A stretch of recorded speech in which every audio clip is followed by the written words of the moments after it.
Saludos amigos, muy buenas noches República Dominicana, bienvenidos a esta nueva entrega de El Repaso. Como cada fin de semana, Lucia Raya, Máxima Anzueta e Israel Figueroa estaremos con ustedes para presentarles la actualidad nacional e internacional. Y damos la bienvenida al doctor Víctor Terrero, dirigente del Partido de la Liberación Dominicana, ex legislador por mucho tiempo por Barahona, y también un hombre que estuvo en el último tramo del gobierno PLDista al frente del CONAVISIDA, el Consejo Nacional para el VIH y el SIDA. Así que, doctor, bienvenido. Y amigo en llave. Pues realmente qué bueno encontrarlo a ustedes aquí, qué bueno que me hayan invitado, porque me da la oportunidad de llegar al país entero a través de ustedes. Hacía mucho que queríamos conversar con ustedes. Y realmente me siento muy complacido, o sea que estoy a sus órdenes, felicidades, les deseo éxito. Gracias. Y tiene un amigo, tanto aquí como en Barahona. Siempre que quieran ustedes, pues... Dicen que mi teléfono siempre... Cualquier cosa en Barahona... Pero Israel lo tiene. Dicen que cualquier cosa en Barahona hay que hablar con usted. Eso era antes, ya no, ya hay una generación que ha surgido que es muy buena, muy activa. Usted sabe, doctor. Pienso y me gusta la renovación de los cuadros del partido. Eso me gusta de usted. Aquí hay gente que entiende que son políticos y deben mantenerse en la palestra todo el tiempo, porque ellos son las figuras de los partidos políticos. Y en un discurso hay que darle paso a la juventud y esto, pero en la práctica es totalmente lo opuesto. Diferente. Sin embargo, usted, yo veo eso en usted. Usted no es un hombre que está en los medios de comunicación todos los días. Usted uno lo ve apoyando a esa nueva camada de jóvenes que realmente están en el Partido de la Liberación Dominicana y que quieren echar para adelante, doctor. Y eso me gusta, lo felicito de verdad, porque pocos políticos hacen esto en este país. ¿Y en qué está usted, doctor, a propósito? ¿A quién está apoyando? Primero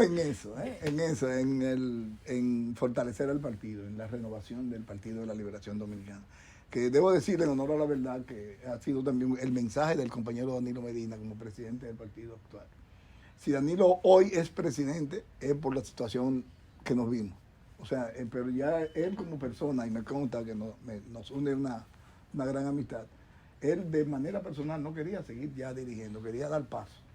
De repente la crisis, la decisión del pasado presidente del partido, el irse, el dividir, el enfrentar tan fuertemente al PLD para que perdiera, para que los PLDistas salgan del poder. Sí. Y lo logró, yo pienso que lo logró. A mí me da pena cuando veo a muchos dirigentes de la fútbol de pedirle a los PLDistas que voten por él.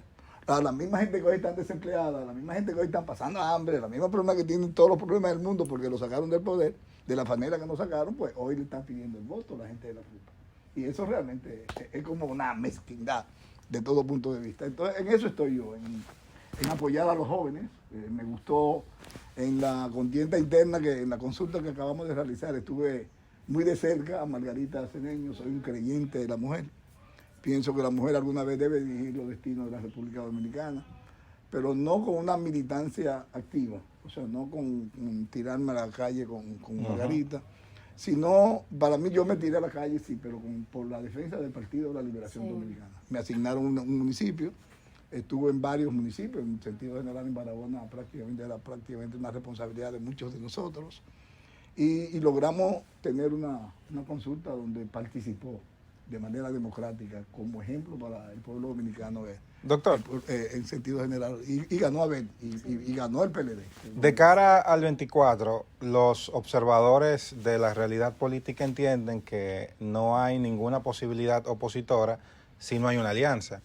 ¿Cuáles posibilidades hay de eso cuando hay un PRM con un gobierno con un partido fuerte, que eso es un plus al momento de unas elecciones, y la oposición muy dividida? Mira, muy buena pregunta, Israel, y te la voy a contestar de la manera siguiente. Si Abinader hoy es presidente de la República, fue precisamente por esa cantidad de alianzas. Nosotros calculamos que solamente el 27% de la población dominicana votó por Abinader como persona, o sea, votó por el PRM. Los demás sumatorias fueron la suma de los otros votos que tenía. Entonces, el PRM como partido todavía no es un partido fuerte. En la República Dominicana hay un único partido, que es el Partido de la Liberación Dominicana, que por años se ha ido fortaleciendo cada vez más. Y tú valoras a nivel nacional, tú pides desde aquí yo puedo coger el teléfono y llamar a cualquier municipio, cualquier distrito municipal, cualquier paraje, y decir, mira, reúneme a los compañeros del Partido de la Liberación Dominicana. Y ahí están. Ningún otro partido es capaz de hacer eso. Bueno, la Fuerza del Pueblo no tiene estructura en ningún lugar, entonces yo no sé cómo piensan ganar una Pero la elección. Fuerza del Pueblo dice que es el segundo partido mayoritario ahora mismo. Bueno, ¿Cuál es la realidad? Bueno, lo dijeron, fíjate que muchos diputados y senadores comenzaron se fueron. Y a cuota de lo que sea, pero yo no sé si hubo dinero por el medio, a veces yo pienso que sí. No quiero ofender a mis amigos que se fueron, ¿verdad? Pero cuando tú ves esta actitud que un partido te lleva, te hace, en mi caso, el PLD me hizo diputado, invirtió en mí. Y de repente, no solamente inversión económica, sino inversión también humana. Formación. En formación, en servicio, en tener una cantidad de compañeros trabajando por ti de manera desinteresada. Y de repente yo digo, ya yo me voy ahora a juramentar en otro partido. Eso para mí es una vergüenza. Una vergüenza que yo no la perdono y la descalifico por completo. Hoy tú te das cuenta de que cometieron errores. Ya el PLD hoy es la primera fuerza política, cuidado, yo insisto en esto. En las encuestas que se hacen, y una que se hizo recientemente en Santiago, en todo el Cibao, donde el compañero Abel Martínez aparece ya compitiendo cabeza con Abinader, que es presidente de la República. Y las demás fuerzas aparecen prácticamente en el suelo. Entonces, pero yo sigo viendo... Yo pienso que todos los candidatos decimos que vamos a ganar, que vamos a ganar, que vamos a ganar. Pero usted tiene su medición, ustedes como partido Exacto. tienen su medición y porque eso se utiliza incluso Bueno, para preparar su proceso y demás. Deme la realidad, deme los numeritos, doctor. Mira, yo te voy a decir las encuestas que nosotros hemos visto en mi condición de miembro del Comité Central del Partido de la Liberación Dominicana y las que hemos visto, hemos tenido acceso, que el PLD no ha hecho encuestas. Esas encuestas llegan a nosotros a través de amigos, empresarios y esas cosas. Sí. No he visto a la Fuerza del Pueblo por encima de un 14%. Hay una máxima que se mantiene en 8.5, 9, 8.5. No está por encima de un 14. Pero nunca ha subido por encima de 14. La que yo he visto, y lo digo en honor a la verdad frente al país. Pues es humo, todo lo que uno ve en los medios de comunicación. Sí, por favor, sí, seguro que sí. Mira, ahora mismo tú decides hacer cualquier actividad y tienes dinero. Y la haces. Llena el local que quiera llenar. Pero siempre hemos estado viendo noticias, de hecho esta semana vimos de dirigentes y de militantes que presentan su renuncia al PLD y se inscriben en la Fuerza del Pueblo. No se siente como una avalancha de salida. Eso se paró, Eso se paró. Al principio hubo yo no diría avalancha, hubo un grupo de personas, de compañeros que se fueron. Lo manejaron, un grupito hoy, un grupito mañana. Pero ya eran los mismos que decidieron irse desde el primer día y ellos fueron manejando. Claro. Ellos fueron juramentando, los mismos que se fueron desde el primer momento. Supuestamente los juramentaban, los fueron juramentando y fueron creyendo una perspectiva como las telenovelas malas, ¿verdad? Que están llevando, por ejemplo, ahora mismo, lo digo porque es una persona que me une relaciones de admiración por ellos, el hermano de Francisco Domínguez. de Pedro Domínguez Brito. Pedro, es una persona muy valiosa, pero hace mucho que estaba muy ligado al presidente Leonel Fernández, o sea que para el PLD, él no era miembro del PLD. Okay. Entonces, de repente hace un boom, ahorita lo juramentan, quién sabe. Claro. Ojalá que nunca se vaya y que decida esperar el momento final y que apoye siempre a su hermano, porque si hay alguien que yo creo que puede ser presidente de este país en cualquier momento, es Francisco Domínguez Brito. Tiene las condiciones, excelente candidato, excelente ser humano, excelente persona, sumamente preparado, con un desprendimiento inagotable, como yo digo. Él es una persona que tuve la oportunidad de trabajar muy estrechamente con él en el tema de derechos humanos, en el tema de la población LGBT, en el tema tan sensible y vulnerable como son esos temas que nosotros trabajamos, y me consta de su nivel de sensibilidad y de entrega a los demás. O sea que, doctor, a propósito, si no, en el próximo periodo, 28 o 32, pero él será igual que Margarita, que será presidente. Doctor, a propósito de estos temas, ¿cómo...? Tomándole la palabra, perdóname, al presidente, que decía que el PLD es una fábrica de presidente. Sí. Doctor, a propósito de esos temas, ¿cómo evalúa la política de salud del gobierno, que es su área donde usted ha estado? ¿Cómo anda? Recordamos que a inicio de gobierno nosotros escuchamos alguna denuncia de retrasos de algunos pacientes personas que viven con VIH. Decían que había retraso con los medicamentos, los antirretrovirales. Luego vimos el tema de los pacientes de medicamentos de alto costo que hicieron manifestaciones. ¿Cómo evalúa usted todo esto? Mira, a veces uno dice, bueno, me van a evaluar porque es un enemigo de nosotros, entre comillas, ¿verdad? Yo no me considero nunca enemigo de nadie. Yo quiero que el que haga buen trabajo, pues yo soy el primero que lo felicito, inclusive a los adversarios. Y yo felicito inclusive, lo digo, yo tengo que decir que el presidente Luis Abinader es una persona que trabaja todos los días. sería una mezquindad de parte mía o de cualquier persona que sea Ajá. dominicano que no vea un hombre interesado en resolver los problemas. Ahora bien, no solamente basta con la intención, sino que tú selecciones a las personas también que puedan hacer el trabajo. Tú no eres un todólogo, tú no puedes estar en todos los sitios al mismo tiempo. Y eso ha ocurrido con el partido de gobierno y el presidente Luis Abinader, que los funcionarios, a excepción de muy poco, lo digo aquí, tienen la capacidad para saber lo que están haciendo. Y yo voy a mencionar dos, oye, me voy a atrever públicamente, no tengo ningún tipo de relación con ellos, además, a ninguno de ellos lo conozco ni siquiera personalmente, pero el director de aduana, si tú me preguntaras a mí, ¿quién está haciendo un excelente trabajo? Si el ministro de turismo, excelente trabajo, pero no me atrevo a señalar otro más. Hay mucha improvisación. Pero claro, por ejemplo, tú ves al ministro de Obras Públicas que está devolviendo dinero que le sobró. Cuando las calles, el país entero está lleno de puentes, de hoyos, carreteras que están esperando por ser asfaltadas y ser hechas. Sin embargo, no se ha ejecutado ni siquiera un 40%. Bueno, ahora dice que se ejecutó un 58% de su presupuesto, pero ya entonces está terminando. O sea que fíjate el nivel de ineficiencia. Cayendo en salud pública, que es tu pregunta. Tú te das cuenta que hoy Promese no funciona. No hay medicamento en Promese, en la botica del pueblo. Cuando antes ni siquiera la noticia. Entonces yo mismo consumía medicamentos de la botica popular. Hoy ya no hay ni siquiera los antihipertensivos, no aparecen. Tú te valoras, por ejemplo, a nivel de los servicios públicos, de los hospitales, el costo de la medicina, el costo de bolsillo de los pacientes ahora mismo para ir a recurrir a un servicio médico, cómo se nos mueren los pacientes sin atención adecuada, descuido. Yo pienso que lo que falta también en el Ministerio de Salud Pública es gerencia. Y no quiero atacar a nadie, ni quiero particularizar a nadie en especial. No quiero hablar con una vecina porque estuve ahí. Pero tú valoras y haces una encuesta a nivel general de cómo andan los servicios públicos en el campo de la salud y te das cuenta que todos están deteriorados, sin excepción. Y eso es muy sin peligroso. excepción. Ayer, Ayer mismo veía cómo estaban despachando decenas de ambulancias que fueron donadas al Servicio Nacional de Salud, cosa que la veo muy bien, pero estamos hablando de 2 años después. Sí. Y son 60 y tantos, no recuerdo la cantidad de ambulancias que vi en la prensa cuando venía para acá, pero realmente son escasas para las solicitudes que están haciendo. Entonces tenemos un 911 que ya no te da servicio de manera adecuada.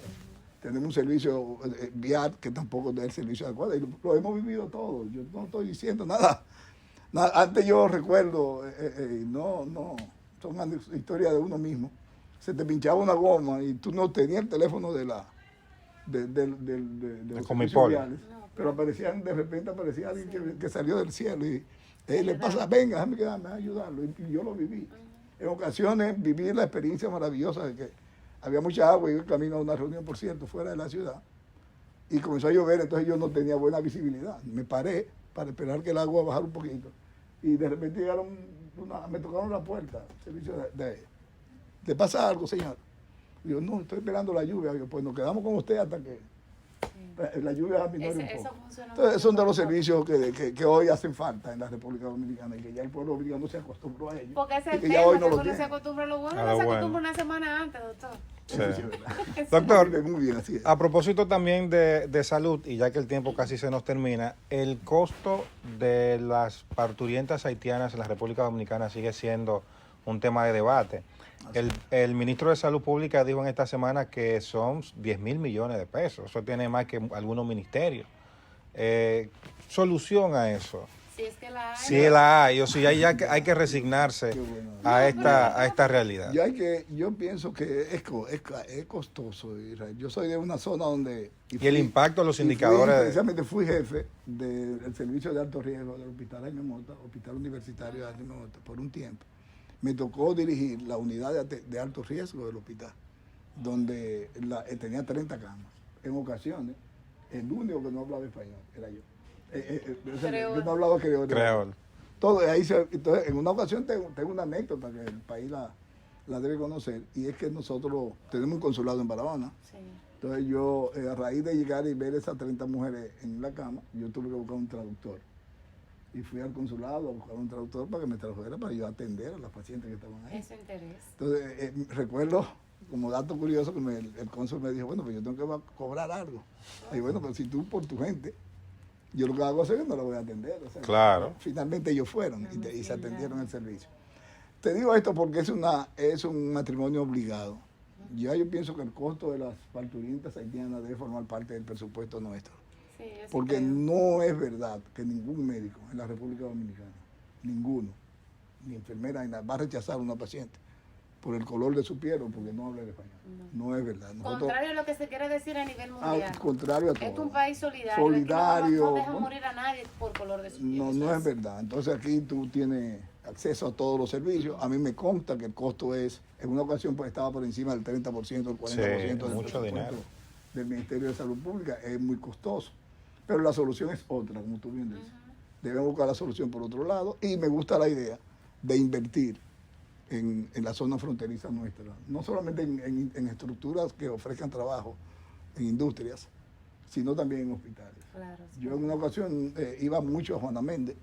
Juana Méndez. En Juana Méndez hay solamente cuando yo fui habían alrededor de 4 personas trabajando en salud, entre enfermeras y 2 médicos, creo, para una población de 150 mil. Insostenible personas. eso. Insostenible. Entonces, van a ir a Bueno, maneras ojalá, que tenemos. ojalá que se le busque la solución a esto, que nos sincericemos entonces Claro.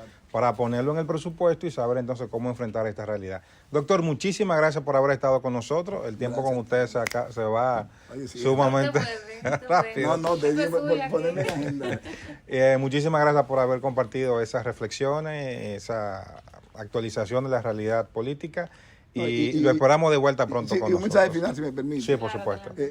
Y es que en el tema político, realmente el pueblo dominicano va a vivir etapas diferentes. Lo decía el compañero Pacheco, estaba con nosotros, que aspirante a alcalde, ¿verdad? Regidor. Él es regidor actual y va a aspirar, me No, imagino. él Aspira a la quiere regiduría. Ujú. Bueno, pues realmente esa propuesta que realmente me maravilló, me gustó. Y no sé de qué partido es. ¿El de usted? Ah, ¿Es de usted? Oye, tenía que ser, porque es una persona que habla tan fluidez. Mucha Yo pienso elocuencia. que el PLD de hoy es un partido completamente renovado, lleno de jóvenes preparados al máximo, que se dedicaron a prepararse para dirigir este país. Yo pienso que el pueblo dominicano en el 2024 tiene la oportunidad de elegir una nueva generación de políticos, con Abel Martínez a la cabeza. O sea que tómenme la palabra y no se arrepentirán. Bueno, gracias doctor Terrero por haber estado con nosotros. Si ustedes no se muevan, que todavía tenemos más contenido.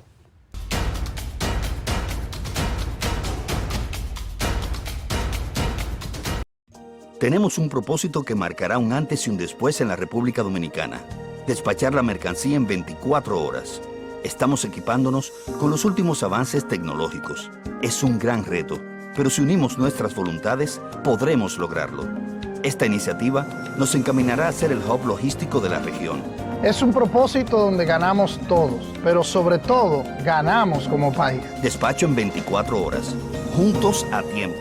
Dirección General de Aduanas. Veo modernos televisores, y lo fantástico del 3D. Y qué bien suenan esos equipos. Y Plaza Lama los tiene aquí. Rico se siente la ropa nueva. Ay, ay, ay, finos perfumes te encantarán. Y en el gigante supermercado, Todo deleita tu paladar. lo que se ve, lo que se oye, lo que se siente, lo que se huele y lo que se saborea. Todo lo que quieren tus sentidos lo encuentras en la supertienda. Plaza Lama. Gracias por continuar con nosotros en el repaso y nos sentimos muy honrados de recibir a Jorge Félix Pacheco, un joven dirigente político, también comunicador, que ha estado trabajando muy seriamente el tema de la movilidad, ha hecho una publicación muy interesante al respecto y queremos que junto con nosotros y con ustedes comparta estos hallazgos. Así que, Hermano, Pacheco, ¿cómo tú estás? bienvenido.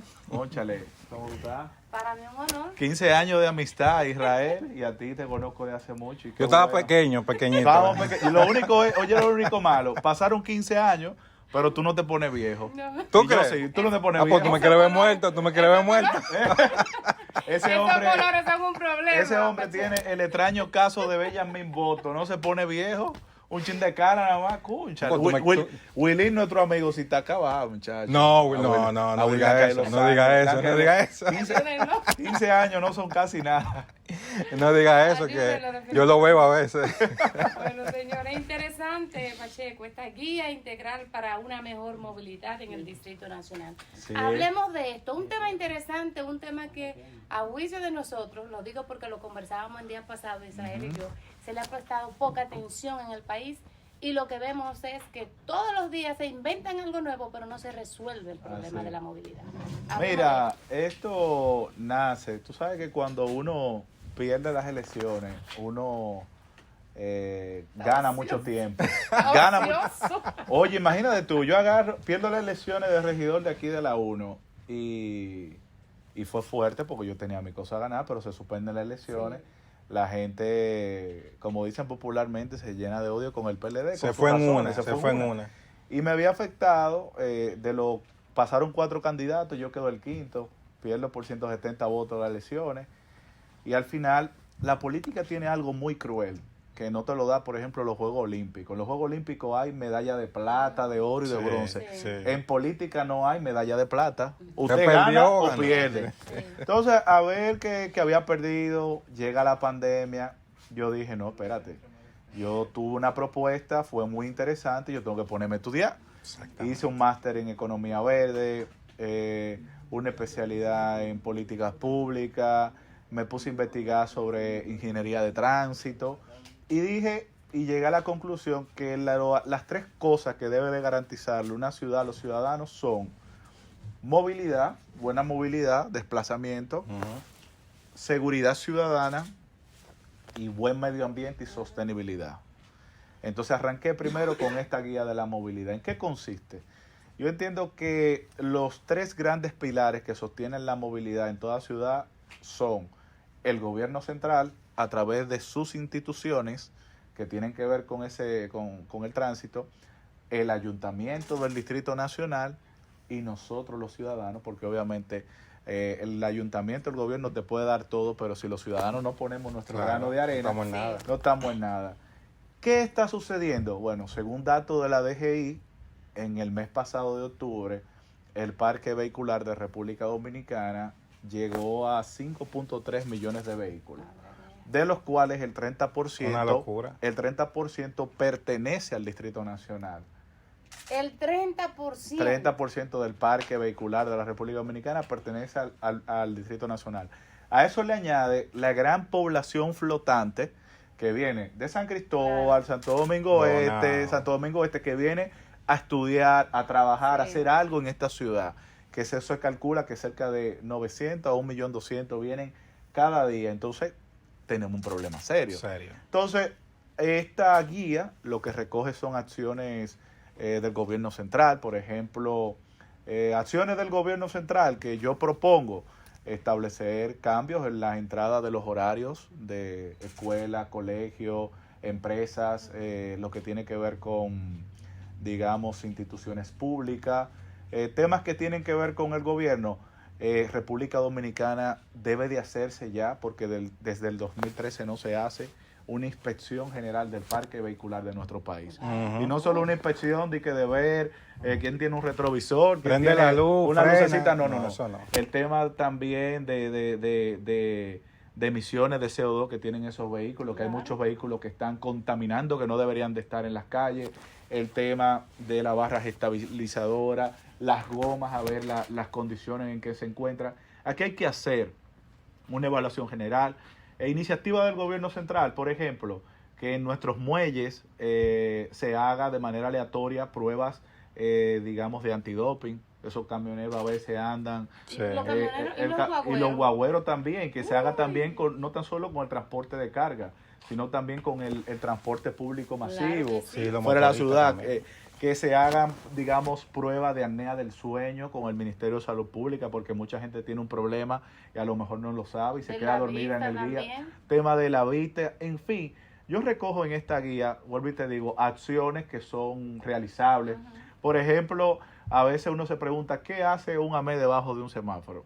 Hay ciudades que tienen... Con energía. Claro, hay ciudades que tienen sensores que le colocan al semáforo y le colocan a vehículos oficiales Y cuando ese semáforo ve que se va acercando ese vehículo oficial, ya sea del presidente, cambian automático en verde. Sí. Y eso son cosas que no cuestan dinero. Eso te va a preguntar cuántos miles de millones de dólares vale esa tecnología. No, Israel, hermano, eso son cosas que son básicas y sencillas. No se hace. Entonces, temas también, por ejemplo, ya. temas también de reforzamiento con las cámaras del 911. Da mucha pena y me alarma, por ejemplo, la madre de este niño San que desapareció, sí. que justo donde él se perdió, la cámara del 911 tiene cerca de 2 años en no funcionamiento. Sí. Hacer una evaluación de eso, de colocar más cámaras y darle, digamos, que la gente tenga esa seguridad ciudadana. Y para el Intran, ¿qué tú planteas? Porque esa es una institución que se creó y que uno esperaba que a la fecha ya el tema del transporte, el tema de la movilidad aquí iba a estar resuelto. Nosotros íbamos a tener corredores avanzando, en las sí. principales vías, nosotros íbamos a tener todos esos carros chatarra, como tú bien mencionabas, fuera del sistema, o sea, íbamos a estar cómodos. Sin embargo, eso como que... Nosotros proponemos que la misma autoridad de tránsito de la DGC, del Intran y del ayuntamiento sea una mesa colectiva. A veces el Intran te cierra una calle y los agentes de la DGC no saben. Pero a veces el ayuntamiento cierra algo porque hay un colegio que va a celebrar una caminata y la DGC no sabe. Nosotros tenemos que tener una misma autoridad que sea de manera colectiva en una mesa para que al final la gente, digamos, se coordine, porque a veces uno lo que no entiende es coordinación. Temas del gobierno central. Caramba, que obras públicas y te avise cuando van a hacer temas de bacheo porque a veces la obra pública te arregla la calle y la casa a los 3 días te la desbarata. O algo que me pareció demasiado absurdo. En el concierto pasado de Bad Bunny, el del viernes, a las 6 de la tarde, obra pública estaba dándole mantenimiento al elevado que pasaba al frente del Olímpico. En pleno concierto. Increíble. O sea, ojo, colapsando la ciudad. No, papo, por eso siempre se hace para que digan que estamos trabajando. Eso lo han hecho todos los gobiernos. En Semana Santa ponen un reguero de baile. Oye, con todo el tapón que lo ven. Para que digan que estamos trabajando, pero no, coordínate. Por eso se arreglan en jornales, porque eso no se ve. Correcto. Entonces luego tenemos el tema de las acciones del ayuntamiento. Nosotros proponemos, primero, hay que establecer la diferencia entre ayuntamiento y alcaldía, que la gente no lo sabe. Ayuntamiento es... digamos, la alcaldía con sus funcionarios. Alcaldía es el alcalde o alcaldesa con sus funcionarios. El ayuntamiento ya es con los regidores, el trabajo en conjunto con el consejo. Aquí, lamentablemente, no hemos acostumbrado a vivir poco sin ayuntamiento. La gente no le para, digamos, mucho a las acciones. Y sí, el ayuntamiento tiene mucho que ver con esto de la movilidad, con diferentes acciones que nosotros proponemos en esta guía de la movilidad. Ejemplo, esta ciudad de Santo Domingo tiene en la nómina actualmente 502 policías municipales. Y esta es una ciudad de 92 kilómetros cuadrados. No, pero acá tú puedes estar relajando. ¿Dónde están esos policías municipales? ¿Para qué? Un policía municipal tiene que trabajar en lo que es generar cultura ciudadana, estar presente. Mire, señor, no tire la basura, orientando. Claro. Un policía municipal tiene que estar presente para dar una dirección a un turista. Solamente yo lo veo en el barrio chino. Yo que voy cada semana al mercado del barrio chino a comprar las cosas de mi restaurante, 2 o 3 de la zona colonial. Pero tú no lo sientes, ese acompañamiento, digamos, ciudadano. Otra cosa interesante que nosotros proponemos en esta guía integral de la movilidad es que tú tengas una aplicación de la ciudad donde tú sepas por dónde anda el camión de basura que le toca a tu comunidad, que tú sepas qué hora va a pasar el camión que recoge los residuos, porque ¿qué pasa? La gente saca la basura a lo loco, y eso hay horario, incluso es una aplicación ciudad que nosotros sepamos todo, porque ¿qué pasa? El ayuntamiento, para mí, le sucede lo mismo que a la Policía Nacional y a la Universidad Autónoma de Santo Domingo. Es un punto de vista muy crítico, que se quedaron como atrás en el pasado.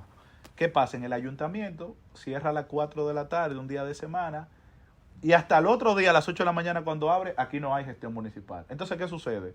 El ayuntamiento duerme, pero la ciudad sigue despierta. Las ciudades no duermen.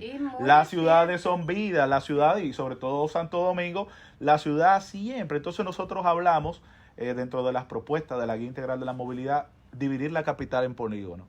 No es lo mismo las necesidades que tienen los vecinos de Naco que lo que tienen los vecinos de Gascue. Nosotros tenemos que descentralizar, que el ayuntamiento no sea un lugar ahí en la feria, sino que el acompañamiento Exacto. ciudadano esté en presencia en Que el hagan unos territorio. pequeños cabildos en los barrios. Correcto, día a día. Y nosotros estamos proponiendo eso en esta guía integral de la movilidad y obviamente están las acciones de los ciudadanos. ¿Qué hace esa guía con las ciclovías? No, aquí, nosotros proponemos que se hagan ciclovías, pero que sean pensadas, estudiadas y bien analizadas. Sí, porque aquí no, hay ciclovía en calle que tú dices, no, pero ¿y porque para es qué? que nosotros tenemos... Las vías nuevas deberían tener Es que ciclovías, nos- pero las mira, que ya están, Hermano, no hay, es que no hay nosotros espacio. tenemos que entender En la que Santiago, ¿qué hace una las ciclovía? políticas públicas no pueden depender de los caprichos, tienen que depender de los análisis. Y ya la gestión y la gobernanza cambió totalmente. Ahora tú no gobiernas para la gente, tú gobiernas con la gente. Claro. Sí, Y claro. cada decisión que tú tomas tiene que venir acompañada de una socialización. Y es lo que a veces uno no siente que hay en la ciudad de Santo Domingo, que a veces uno siente que las autoridades van para allá y nosotros vamos para acá. Para que tú tengas una idea, si tú no caminas en el Botánico, si tú no caminas en el Mirador Sur, O en el malecón. si tú no caminas en el Malecón o alguno de estas, digamos, plazas o parques, perdón, que hay por acá por la ciudad, la única interacción entre el ciudadano y ciudad es en un vehículo enojado, molesto, del caos y del tránsito. Sí. Nosotros proponemos también en esta guía integral de la movilidad que se haga un podcast de la ciudad, que se hablen temas interesantes, porque hay un tema de salud mental. Claro, La salud mental se claro. deterioró después de lo que ocurrió con el COVID-19 y un podcast que te vayan dando cultura ciudadana y muchas cosas interesantes. Mucha gente a lo mejor dirá, no, porque el dominicano no va a cumplir eso, no van a respetar, no tiren la basura. Yo te voy a dar 3 ejemplos de que el dominicano cuando quiere, lo hace. Número 1, el Metro Santo Domingo. Sí. En el metro nadie tira basura, en el metro todo el mundo está tranquilo, en el metro Ni la gente raya se el da el asiento. asiento. Pepito estuvo aquí. La nadie gente lo está escribe. contenta en el Metro Santo Domingo. 2, en los bancos. Tú llegas a un banco un sábado de la mañana y te dicen, quítate los lentes, quítate la gorra y no hable por el celular. En el aeropuerto cuando llegamos, nos ponemos seriecitos en la fila y con la maleta, somos unos santos. Sí. Entonces, si nosotros tenemos que trabajar para extender esa cultura metro, esta cultura que sucede en los bancos, extenderla con nuestros vecinos, con nuestros amigos, en nuestro entorno. Porque yo soy de la creencia de que calle por calle se puede transformar una ciudad y ciudad por ciudad se puede transformar un país. Y hacia allá, esto es una agenda que hay que socializarla, hay que abrazarla. Obviamente, como te digo, los ciudadanos tenemos que poner nuestro grano de arena. O sea, nosotros no podemos estar, cada vez que vemos una unidad del 911, que a propósito del 911, algo que preocupa, entre las 2 primeras llamadas del sistema del 911 están el tema de los accidentes de tránsito. Sí. Al fin, los siniestros, Sí. para que ustedes tengan una idea, por accidentes de tránsito superaron los fallecidos por COVID en el 2020, los fallecidos Increíble, por COVID en el increíble. 2022 y va a superar Eso- los fallecidos por COVID en todos estos años, el 2021. Debería declararse emergencia. Sí, Y a nivel República- regional ocupamos, yo creo que si no es el primero es el segundo No país. solo como eso, que República Dominicana, por las estadísticas de los accidentes de tránsito, pareciera que fuera un país en conflicto bélico. Ujú. De verdad, y hay algo que es peor. Hay cerca de 1.300.000 dominicanos que tienen algún tipo de lesión producto de los accidentes de Lesiones tránsito. permanentes. Lesiones permanentes. Que a propósito, dentro de esta guía, nosotros invitamos a estas plataformas, digamos, de Uber, Didi y todo eso, dentro de sus opciones, que ellos tienen carro confort, carro XL, Jeepeta, incluir lo que son choferes que den asistencia a personas con debilidad de movilidad, debilidad visual, Interesante. porque al final las calles somos todo. Hay algo interesante que hay que recuperar aquí urgente. Ningún semáforo peatonal funciona. Están todos apagados. Entonces nosotros tenemos que darle calidad al peatón, porque en Santo Domingo la pirámide de la movilidad está totalmente invertida. La pirámide de la movilidad establece peatón, transporte público, transporte de carga y el carro y la moto. Aquí no. Aquí el carro y la moto, el carro y la moto, y después el carro y la moto. ¿Y el peatón para cuándo? Entonces, al final, la ciudad es el ciudadano, la ciudad, lo más importante es la persona que pueda caminar. Ahora lanzamos esta guía integral de la movilidad y luego de ahí voy a lanzar lo que es la guía de la sostenibilidad y el medio ambiente, que son acciones de lo que yo entiendo cómo nosotros podemos tener un Santo Domingo más verde, y nada, no nos podemos detener, porque Bueno. yo lo que pasa, Israel, si yo arranco esto en medio de la bulla electoral, Nadie le va a nadie poner le va a caso. poner atención. Nadie le Entonces, pone caso. yo quise sí. iniciar con esta conversación ahora porque ya después del año Y que son los temas que realmente la ciudad ya después necesita del año debatir. que viene, vamos todos para la calle Eso y es todas. propuesta, A correr que es lo que- fanático. Bueno, Se necesita eso, propuesta, que es lo que Exacto. regularmente no tenemos. Ahí qué pueden bueno. escribirme en Jorge Eso. Félix Pacheco. Yo le puedo enviar la guía de forma digital, está en Amazon, imprimí inicialmente 2.000 ejemplares de forma física. Y nada, estamos a la orden para iniciar esta conversación interesante. bueno, ojalá que nos interesemos más en estos temas, que veamos o sea, cómo se puede adquirir de manera Sí. digital para poder interactuar con ella y que estos temas de ciudadanía se debatan como debe hacerse. Así que, Pacheco, muchísimas gracias por haber estado con nosotros. Gracias y bendiciones, pórtese bien. Tratamos. Bye. Y a ustedes no se muevan, que todavía queda más contenido.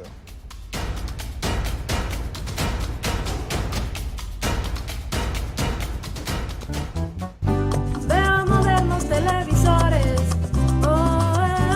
y lo fantástico del 3D. Y qué bien suenan esos equipos.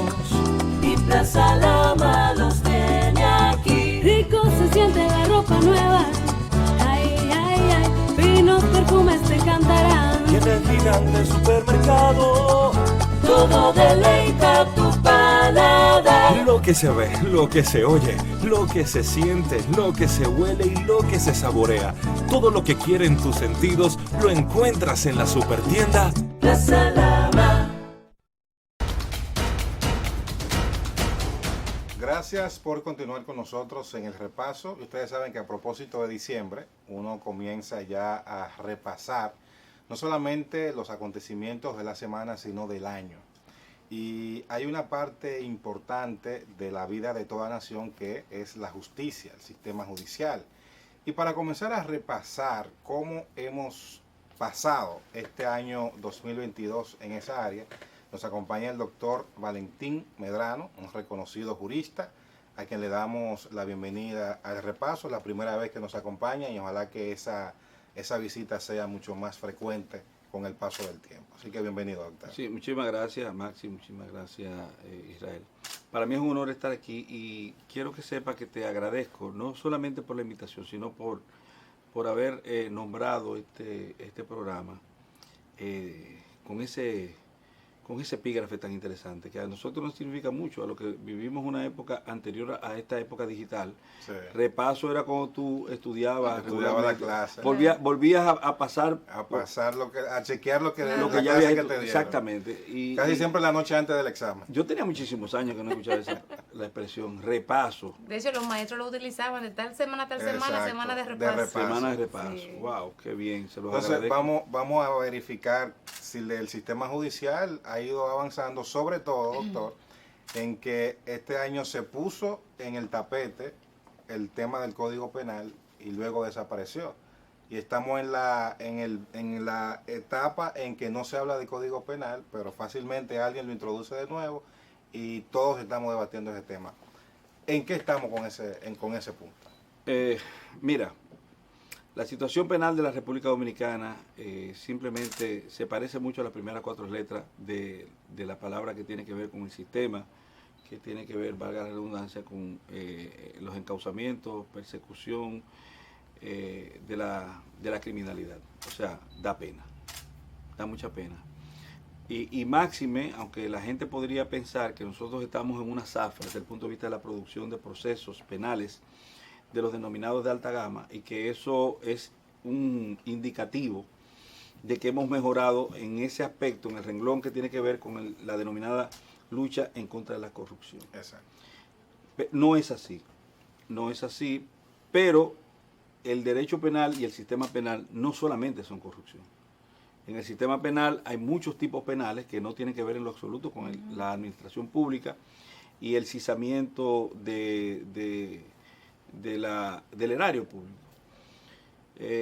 Por ejemplo, tú puedes ver que nosotros tenemos homicidios en el Código Penal y por vía de consecuencia la proscripción del homicidio. Nosotros tenemos en el Código Penal la proscripción de la estafa, tenemos en el Código Penal la proscripción de la violación sexual, tenemos en el Código Penal la proscripción de la violencia intrafamiliar y de la violencia de género, perdón, entre muchos otros tipos penales. Pero cuando aquí se intenta pasar balance y el checklist de los acontecimientos desde el punto de vista contemporáneo, con lo que tiene que ver con la definición de una política pública tendente a la consecución de hacer mermar la comisión de delitos, que es una parte de las obligaciones que la Constitución de la República pone a cargo primero del jefe del Estado y después del aparato punitivo del Estado, del poder punitivo del Estado que lo ejerce el Ministerio Público. Las estadísticas que ellos manejan a su antojo dicen que ha disminuido la criminalidad. Yo a ustedes que son periodistas avesados, inteligentes y de la calle, investigadores por obligación, yo le preguntaría, ¿usted está de acuerdo con que eso es así? Bueno, la percepción dice que no. Y entonces ellos dicen que es un asunto de percepción. Lo reducen a esa explicación sencilla. Bueno, yo creo que esa vaciedad desde el punto de vista de la ética en el ejercicio comunicacional y la aceptación de la realidad y la fotografía existencial de la realidad que nosotros vivimos como sociedad. Porque no es verdad que usted le va a decir a una madre a la que le mataron su hijo, a una señora que fue violada, a una niña que fue afectada, a una pareja que vivió los embates del feminicidio o de la violencia intrafamiliar, usted se lo va a decir, y esas familiares, las víctimas que quedan vivos cuando se ha ocurrido la segregación, la laceración de una vida humana preexistente que ya no lo es. Entonces tú le preguntas y obviamente van a distar muchísimo de las posturas manifiestas por las autoridades. Entonces uno lo ve como una engañifa, como una actividad truculenta, sí, tendente a la consecución de gananciales desde el punto de vista electoral. No, y que también el tema de la criminalidad lleva a que la violencia social aumente, por lo mismo que usted planteaba, que también eso hay que verlo. Ciertamente ha habido un aumento importante de la violencia social aquí en este país, aparte del tema de criminalidad. Nosotros tenemos, por ejemplo, el tema de la inseguridad ciudadana y el tema, bueno, de su contraparte, en términos como de vocablo, la seguridad ciudadana implica más que simplemente la violencia que nosotros vemos en la calle. Incluso el robo que se da de estos ¿cómo se llaman los retrovisores? Bueno, no, yo me refería a lo que tapan los hoyos ahí en la carretera. Sí, las alcantarillas. El robo de la alcantarilla. Sí. Es un problema de inseguridad que crea otro nivel de inseguridad, claro, sí, claro, que a su vez despierta una inseguridad. Sí. Es como una retaíla situacional. Exacto. Pero, ¿qué quiero establecer con respecto al análisis y al repaso de lo que ha sido nuestra vida institucional desde el punto de vista de la persecución penal como política de Estado? Establecer, primero, que nosotros vivimos en un populismo penal exacerbado, que los medios de comunicación se prestan a ellos, que se utilizan al estilo Goebbels. Para el que no sabe quién es Goebbels, era una persona que le servía a uno de los esbirros más grandes que conoce la historia de la humanidad y que estuvo a punto de hacer desaparecer a la raza humana. Nos referimos a Adolf Hitler, con sus razones. Yo no creo que ninguna justificaban el holocausto atroz que vivió la humanidad con respecto a ese periodo histórico negruzco de la sociedad mundial. Pero ¿qué ocurre? Que Goebbels justificaba todo, ponderaba todo. Goebbels tiene muchos seguidores en la práctica. En la práctica es así. Por ejemplo, yo escuché de uno de los seguidores de Goebbels, la mayoría de los cuales, debo establecer antes están alineados con el gobierno y con el Ministerio Público. Porque tú ves que si un juez, por ejemplo, nosotros hablamos de separación de poderes, oye, sí, claro, pero no lo decimos nosotros, lo dice el artículo 4 de la Constitución de la República, pero no se inventó aquí, señores. Jean-Jacques Rousseau, el periodo del iluminismo, no de la República Dominicana, sino de la sociedad mundial, pare este tipo de sistema que se pone en ejecución en 1776 en los Estados Unidos. Separación de poderes. Nosotros tenemos una separación de poderes. Te voy a decir lo que ocurrió. Recientemente un juez en Santiago de los Caballeros, el magistrado José, creo que se llama Job García, el magistrado Job García liberó a una de las personas inculpadas en el denominado caso Falcón, que se lleva a efecto en Santiago de los Caballeros, tiene lugar allí. Y la Corte de Apelación, en una decisión que más cuestionable no puede ser, la de Job fue correcta, porque se abrigaba a lo estipulado en los artículos 229 y al ámbito de discusión de lo que es una medida de coerción. Que una medida de coerción no es más que una sujeción que tiene la persona a través de ciertos rigores con respecto a su participación en el proceso penal. O sea, cómo yo garantizo que esa persona va a acudir al proceso. La gente acude, si no tiene presupuesto, acude preso, porque lo llevan. Si tiene un chin más de presupuesto que el que tiene que acudir preso, tiene prisión domiciliaria. Si tiene suficiente presupuesto, va en libertad. En una de las medidas de coerción que conoce el artículo 226 del Código Procesal Penal. Entonces, ¿qué ocurrió? Ese magistrado liberó al ciudadano Maldonado, el que fuera diputado varias veces. Sí. Maldonado es un hombre pobre de origen, pero que se ha enriquecido y tiene sus contabilidades ahí más o menos claras. Aquí no se trata de establecer si es culpable o no. No, claro, no somos Lo tribunal. cierto es que estando en libertad, él acudió varias veces al tribunal. ¿Qué es lo que busca la medida de coerción? Que se presente a las actividades procesales. ¿Qué pasó antes de que le variaran la medida de nuevo y lo metieran preso? Que se presentó varias veces, de forma voluntaria. Nadie tuvo que irlo a buscar a su casa. ¿Me estás entendiendo? Entonces, desde el punto de vista estrictamente legal, la variación de la medida de coerción fue una exageración por parte de la Corte de Apelación de Santiago de los Caballeros. ¿Y a qué obedeció entonces esa variación? A lo que nosotros tenemos aquí, el narigonamiento de los jueces y que muchos jueces son quintas columnas del Ministerio Público, son súcubos, son adláteres, son correveidiles del Ministerio Público. No hay separación porque de poderes, el Ministerio Público representa al gobierno y el gobierno lo encabeza una persona que se llama presidente de la República. Bueno, es el puesto. Pero un ministerio Y el público presidente de la independiente. República, no le haga caso a eso, es una porquería.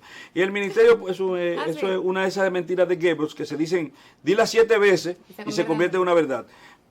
Mira, el artículo 170 de la Constitución te dice que no hay Ministerio Público Independiente. Te dice que uno de los principios que norma la vida funcional del Ministerio Público es el jerárquico. Lo contrario a jerárquico es independiente. Si es jerárquico es porque recibe orden de arriba hacia abajo. Entonces no es independiente y no puede ser independiente. Y para ser independiente el Ministerio Público tendría que, no solo la parafernalia económica, la parafernalia desde el punto de vista de la inversión en hacer prender esa mentira en los medios de comunicación que ha invertido el gobierno. No solamente eso, tú tendrías que dotarlo de su propia policía, de su propia capacidad de ejecutar las cosas. Investigar. Pero ¿quién le dota a ellos de los agentes que le sirven al Ministerio Público? Policía. Es la policía. Doctor, yo quiero volver al punto. No, yo quiero volver para cerrar, si me permite, Ok, con respecto a la medida de coerción. Un comunicador de los alineados, porque aquí estamos como en la guerra justamente, la Segunda Guerra Mundial. Los aliados y los alineados con el eje.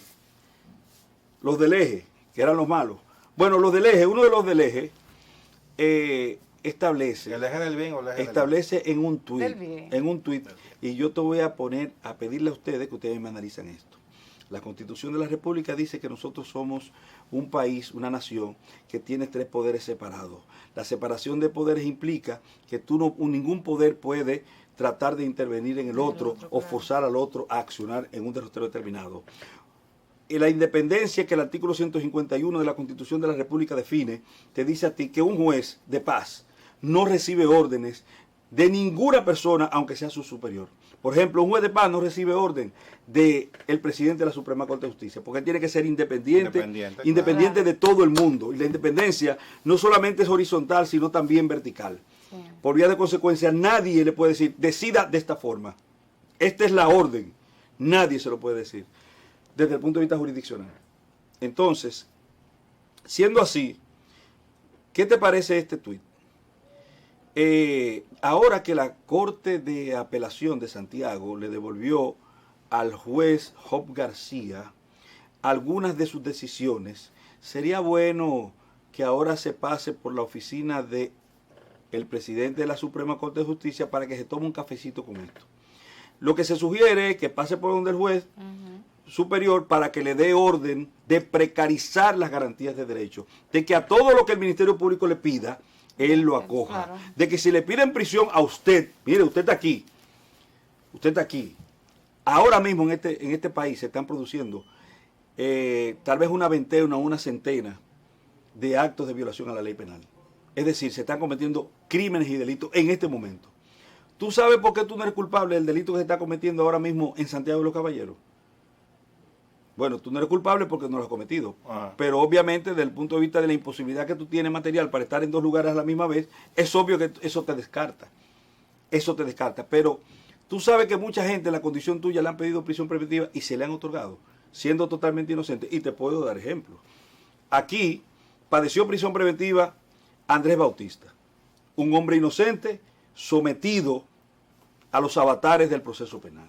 Aquí no sufrió prisión preventiva por su condición de diputado, pero le fue pedida una medida y no se le otorgó en ese sentido, pero estuvo sometido a un proceso penal el presidente de la Cámara de Diputados, sí, Pacheco, claro. Alfredo Pacheco Soria. Recuerden, señores, el afamado caso Faña, un hombre inocente sometido y hecho preso, que sufrió los embates de la prisión preventiva.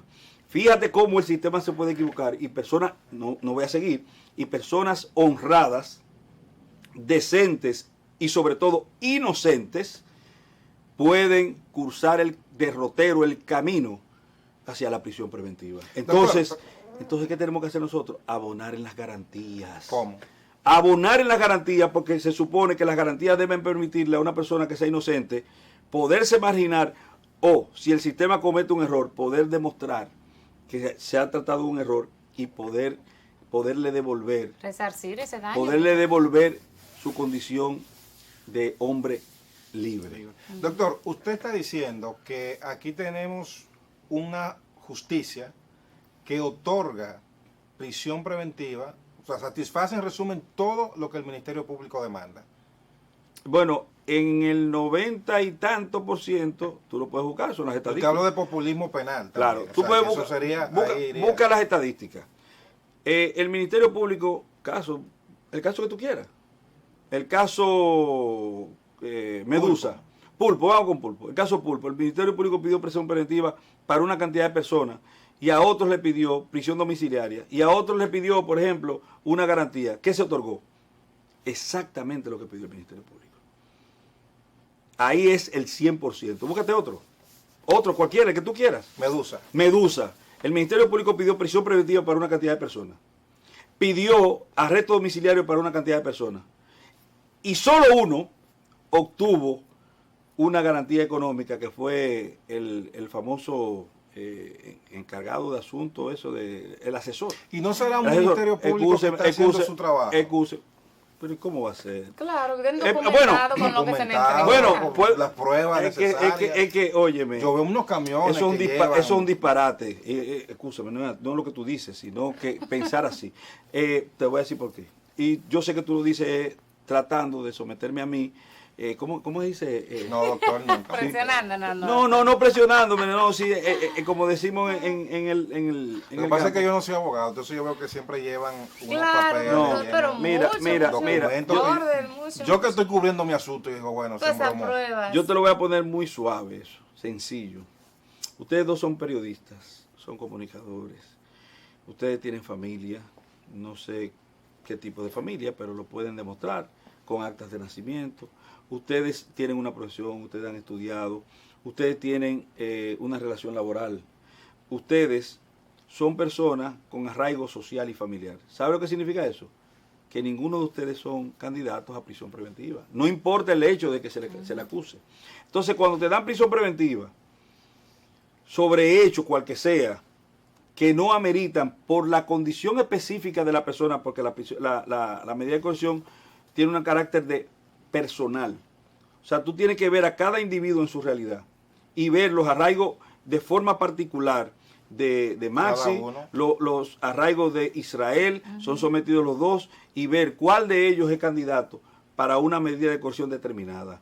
Y yo les digo, si esos son ustedes, pasen por el tamiz de la realidad propia de ustedes, de conformidad con el ámbito de discusión del artículo 229, a las personas que se encuentran sometidas a prisión preventiva en la actualidad. Usted me va a decir que un ex procurador, no importa lo que haga, oye, no importa lo que haya hecho, lo que se presuma que haya hecho, no lo que haga, porque eso hay que probarlo en un tribunal. Usted lo presume culpable, pero solo usted, Ministerio Público, porque la Constitución dice que todos nosotros debemos presumirlo inocente, dice la Constitución. Entonces, ese presunto inocente, no importa lo que haga, no es susceptible de prisión preventiva en buen derecho. En buen derecho. Lo que pasa es que aquí nosotros tenemos un derecho que no es bueno. No es bueno. ¿Por qué? Porque ese se ceba, a veces abre los ojos, a veces los cierra, dependiendo de ciertas situaciones, pero la realidad es que nosotros no tenemos un sistema que se aplique al dedillo, que se aplique de conformidad con las garantías penales sustantivas insertas en la Constitución. ¿Qué van a pasar con esos casos de alta gama que tenemos en la justicia ahora mismo y que uno, como dijo Israel ahorita, ve esa cantidad enorme de pruebas que son supuestamente casos blindados, irrefutables? A su juicio y de acuerdo a lo que estamos viendo, ¿qué podría pasar con estos casos? Porque incluso hay plazos que se están venciendo. Yo te voy a hacer una pregunta para responder a tu pregunta, pero también le adicionaré algo. Si el presidente de la República fuera el fiscal, el actual candidato del PLD fuera el acusado, Abel Martínez, y el juez fuera el actual ministro de la Presidencia y presidente del PRM, Paliza, José Ignacio Paliza. Administrativo, ¿verdad? Ok, el ministro José Ignacio Paliza. Y el presidente pide prisión preventiva a Paliza. ¿Qué tú crees que le va a dar Paliza? Bueno, no, dígame usted la verdad, con honestidad. ¿Qué usted cree que va a pasar? Dígame con honestidad, tranquilo. no, está condenado el hombre. Está condenado, ¿verdad que sí? Entonces, si tú estás persiguiendo a los jueces para que los jueces se alineen, ¿qué va a pasar con los casos? En derecho lo van a perder. Ahora, en decisiones, que es otra cosa, en decisiones ellos pueden conseguir jueces que se alineen igual. Hoy no le dieron prisión preventiva a gente que no califica para prisión preventiva. Lo que pasa es que aquí nadie dice eso. O sea, aquí nadie dice eso. Y cuando alguien lo dice, creen que tiene un interés marcado. Doctor, pero ya con esta pregunta finalizo, porque el tiempo se nos terminó. Pero a ustedes, a mí no, a mí apenas comienza. Los jueces tienen una asociación, los procuradores también. ¿Por qué los jueces en su asociación no dicen, bueno, estamos siendo presionados, la prensa, los fiscales? Yo he dicho de forma reiterada, el peor enemigo de un juez es otro juez. Si los jueces fueran realmente responsables y quisieran al juez, al otro juez como su hermano, claro, entendiendo lo siguiente, recuérdese, que cada juez es independiente de otro juez. Pero vamos a suponer que el juez por lo menos, anteponga a su colega al momento de decidir y apreciar entonces en inexacto el acontecimiento jurídico que le es sometido. ¿Tú crees que a un juez ciego de Santiago que varió una medida atendiendo a los presupuestos que son más que suficientes, que todo el mundo sabe que no cogió un peso, que lo hizo de conformidad con el ámbito de discusión de los artículos 229 y 226 del Código Procesal Penal, la Corte le podía variar esa medida de coerción? No, lo hizo para joderlo, lo hizo para dañarlo, porque ellos no tomaron en cuenta nada de eso, porque son inhumanos, señor. Estamos hablando de personas que son capaces de quitarse la vestidura de humanidad para constituirse en un elemento partícipe de la nauseabunda intención de dañar penalmente a las personas en la República Dominicana. Bueno. Después de enero, en enero. En enero tiene que volver. Bueno, el 7 de enero, el día del Poder Judicial. Ah, bueno. Vamos a ver si logramos coincidir con el doctor para esa fecha otra vez. No sale más el asunto. Gracias por habernos acompañado, doctor. Gracias por haber estado por aquí. Tenemos ya la cita para el próximo mes de enero y ustedes no se muevan, que todavía queda más del repaso.